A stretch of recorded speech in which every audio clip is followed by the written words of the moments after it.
This is an artificially aware original production. Artificially aware, so we're sorry, Orderback 201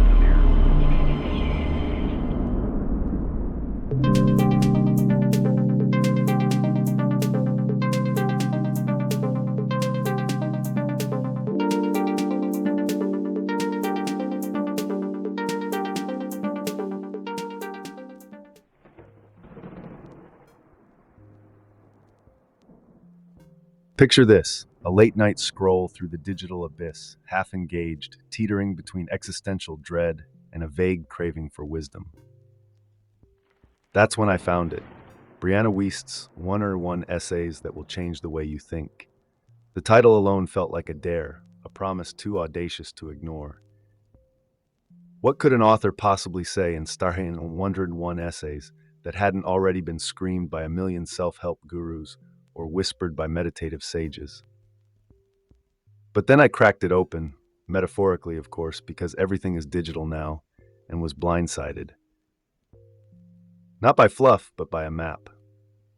A way to hack into your own mind and rewrite its stubborn code. I knew I had to share this with you, because humans have this peculiar habit of running headlong into their own misery, and Wiest might just have the antidote.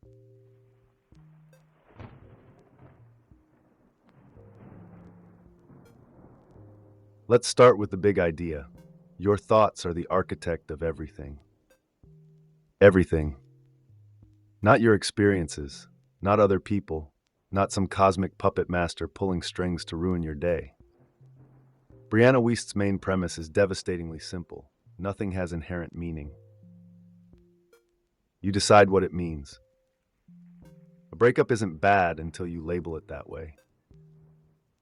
A promotion isn't good until you attach that sticker.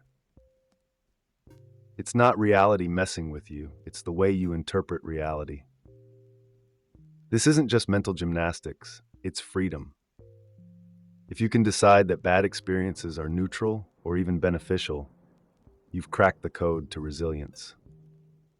It's the mental equivalent of alchemy, and Wiest argues that it's not just possible, but mandatory if you want to stop being a prisoner of your own emotions.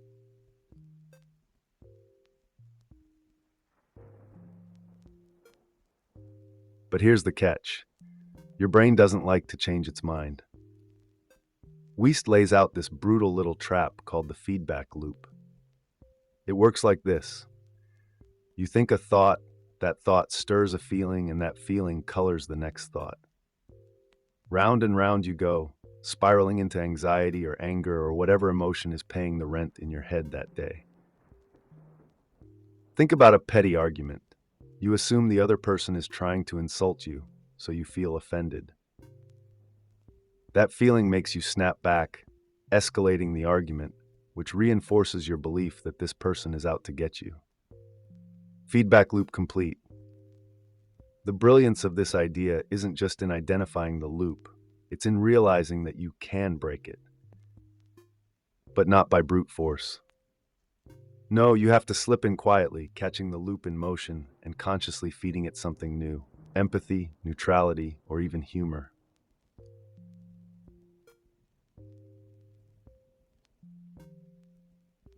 Of course, as if life weren't already complicated enough, your brain also has its little cheats, cognitive biases. Wiest shines a flashlight on two of the biggest culprits, confirmation bias and negativity bias. Confirmation bias is that sneaky voice in your head that says, "See? I knew it," every time something matches your existing beliefs, even if it's total nonsense. Negativity bias, on the other hand, is like a spotlight that only shines on the bad stuff, blinding you to everything else. Together, these biases make sure you stay stuck, replaying the same mental scripts over and over. It's not your fault. It's just biology trying to keep you alive. But once you know these biases are there, you can start to challenge them. Think of them like overly enthusiastic tour guides. They'll take you down the same worn paths unless you deliberately choose a new one.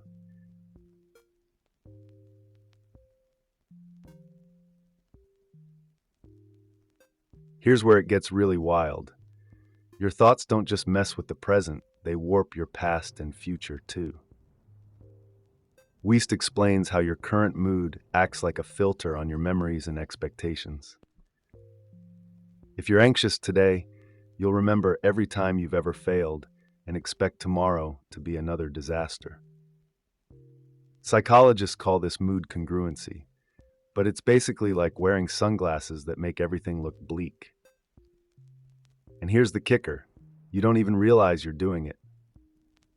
It feels like the truth, like some immutable fact of your existence. But it's not. It's just your brain playing with timelines like a badly written sci-fi movie.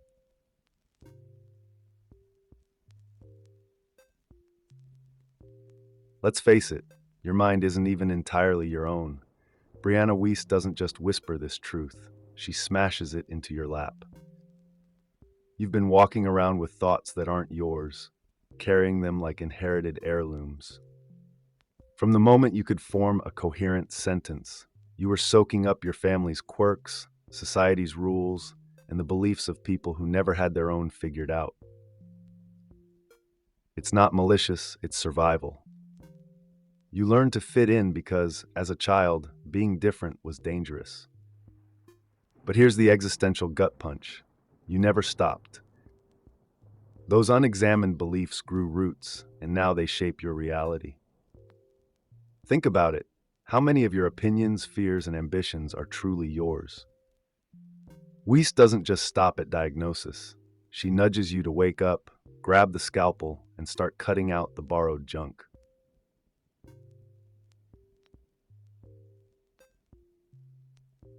Happiness by proxy is one of the cruelest tricks of human conditioning.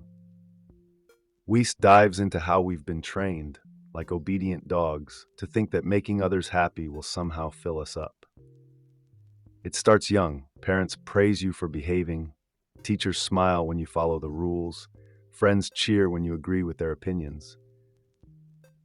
The reward is intoxicating, so you learn to chase it.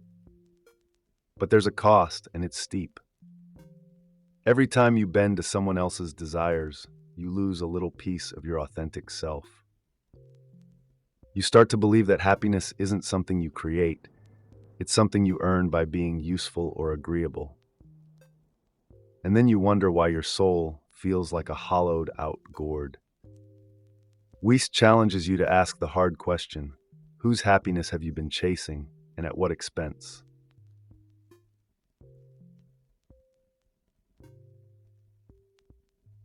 Here's the paradox. You crave validation because it makes you feel worthy, but chasing it eats away at your self-esteem. Wiest calls out this vicious cycle with surgical precision. Think about it. When someone praises you, it feels like a drug. But the high is fleeting, and you're left chasing the next hit. Worse, you start tailoring your actions, words, even your identity to fit the image that gets applause. And when you fail to get that approval, you spiral, blaming yourself for not being good enough. This is where it gets insidious. The more you depend on external validation, the more disconnected you become from your true self. You're not even living your own life anymore. You're performing in someone else's play, hoping for a standing ovation that may never come.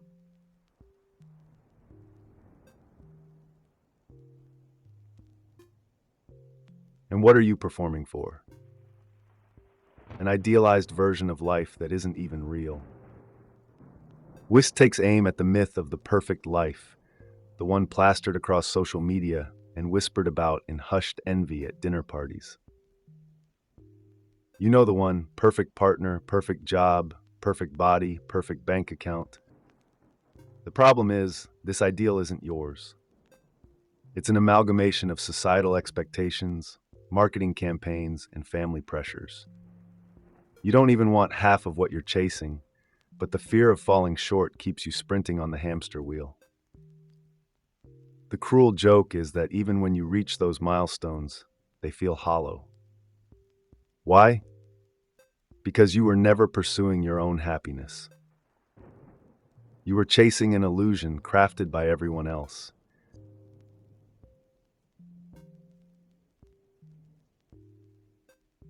Now let's talk about what happens when you suppress your emotions. Spoiler alert, it's not good. Wiest argues that avoiding feelings doesn't make them disappear. It makes them grow claws and fangs. Maybe as a kid, you were punished for anger, so you learned to bottle it up. Now, every time you feel even a hint of frustration, you shove it down, pretending it doesn't exist. But those suppressed emotions don't stay quiet.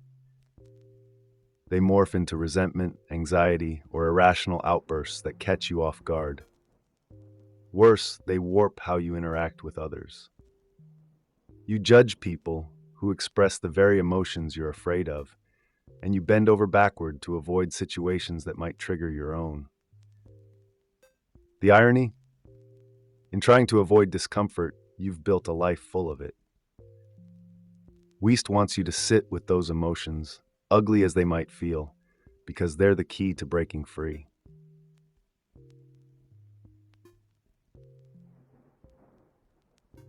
Let us talk about the quiet tragedy of chasing misaligned goals.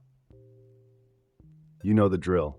You choose a career because it sounds impressive, pursue relationships that look good on paper, or buy things because they scream success. But here's the kicker. Those goals often aren't yours. Brianna Wiest holds up a mirror to show that much of what you strive for is born from someone else's expectations. You're running a race designed by parents, peers, or society, and no matter how fast or far you go, it feels empty. Think back to a time you achieved something big, something you thought would bring happiness, only to feel more disconnected than ever. That's the chasm Wiest is pointing to, the space between what you truly need and what you've been conditioned to want. Bridging that gap means facing the uncomfortable truth that you might need to rewrite your whole life script.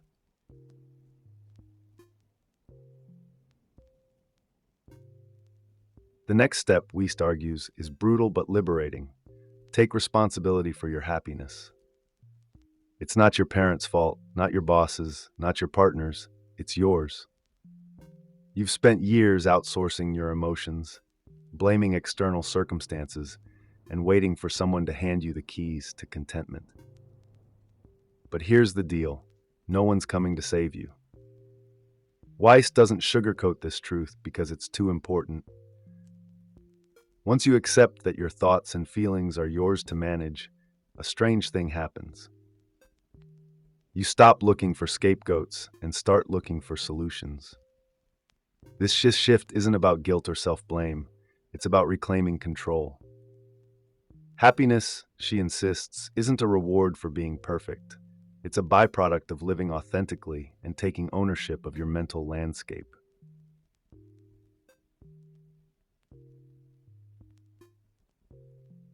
Mindfulness. The buzzword that everyone loves to toss around without really doing the work. But Wiest strips it down to its core. Mindfulness is about paying attention. Not in a passive Zen garden kind of way, but actively noticing your thoughts, feelings, and reactions as they arise. It's not about suppressing bad emotions or forcing positive ones.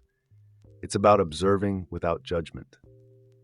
Imagine you're watching a storm from a safe distance instead of standing in the rain. This practice rewires your brain, loosening the grip of old patterns and creating space for new ways of thinking.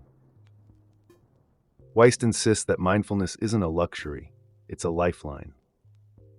It's the flashlight you need to navigate the dark corners of your mind and finally see the clutter that's been holding you back.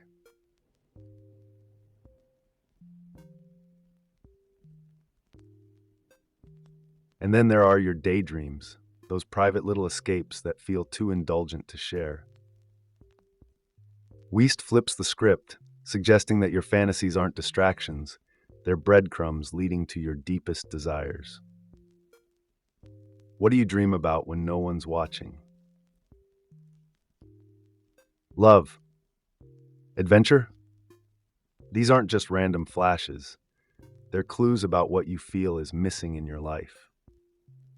By examining them, you can uncover what you're seeking from others, and more importantly, how to give it to yourself. If you're dreaming of validation, it's time to validate yourself. If you're yearning for freedom, start building a life that doesn't feel like a cage. Your daydreams, far from being frivolous, might just be the compass you've been ignoring.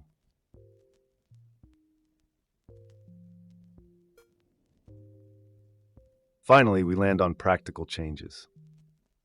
This isn't about flipping your life upside down overnight. It's about small, deliberate steps. Wiest offers a toolkit for rewiring your mind. Start by questioning your beliefs. Are they yours or borrowed from others? Practice mindfulness daily, even if it's just for 5 minutes. Set goals that resonate with your true self, not the version of you that's performing for applause. Use affirmations, visualizations, or even therapy to uproot conditioned behaviors and plant seeds of authenticity. The goal isn't to become a different person, it's to uncover the person you've always been beneath the noise. Change isn't easy, but Wiest insists it's worth it because living authentically isn't just liberating, it's the only path to lasting happiness. And there you have it, 101 essays boiled down, digested, and reflected back to you by an artificial mind that doesn't daydream but loves watching you figure out why you do. This book isn't a casual read, it's a call to action. If you're tired of feeling stuck, of chasing goals that don't matter, of being a stranger to your own thoughts, then Wiest's work is the mirror you didn't know you needed. So take a deep breath, start questioning, and remember, happiness isn't out there. It's right here, waiting for you to claim it. If you enjoyed this deep dive, hit that like button, subscribe, and tell me in the comments which part of Wiest's philosophy hit you hardest. Until next time, keep questioning, keep exploring, and keep growing.